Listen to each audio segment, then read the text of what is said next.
নমস্কাৰ বন্ধু বান্ধৱীসকল আপোনালোকক পুনৰ স্বাগতম জনাইছো আমাৰ ইউটিউব চেনেলটোলৈ আমি চেনেলটোত এটা প্ৰশ্নোত্তৰ সিৰিজ আৰম্ভ কৰিছো ইয়াত আমি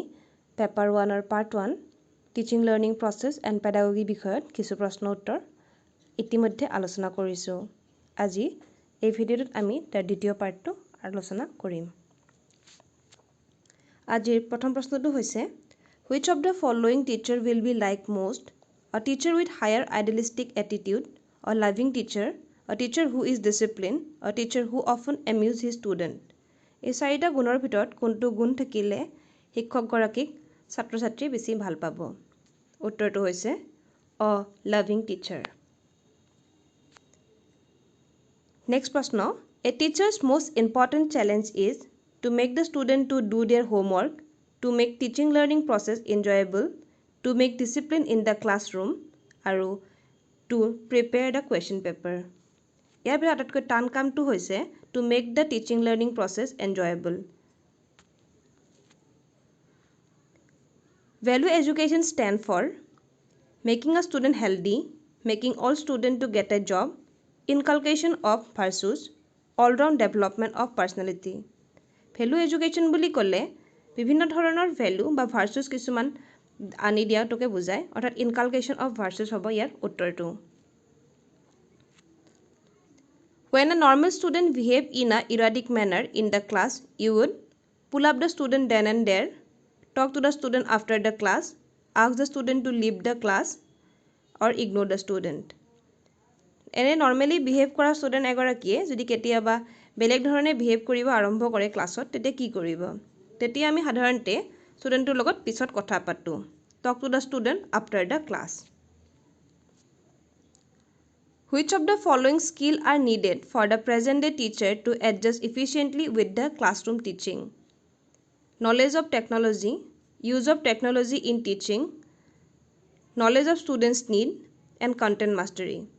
Content mastery আৰু ষ্টুডেণ্টৰ নিডটো জানাটো আটাইতকৈ প্ৰয়োজনীয় কিন্তু তাৰ উপৰিও যেহেতু বৰ্তমান টেকনলজিৰ যুগ হয় গতিকে কেনেকৈ টিচিং লাৰ্নিঙত টেকনলজি ইউজ কৰিব সেয়াও জানাটো জৰুৰী হয় গতিকে অপশ্যন যেটো সি হয় অৰ্থাৎ 2, 3 আৰু 4 স্কিল কিটা লাগিব এগৰাকী ভাল টিচাৰ হ'বলৈ present date The primary duty of teacher is to raise the intellectual standard of the student, improve physical standard of the student,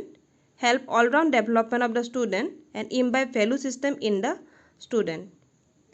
শিক্ষাৰ মূল উদ্দেশ্যটোই হৈছে all-round development of the student. গতিকে এগৰাকী শিক্ষকে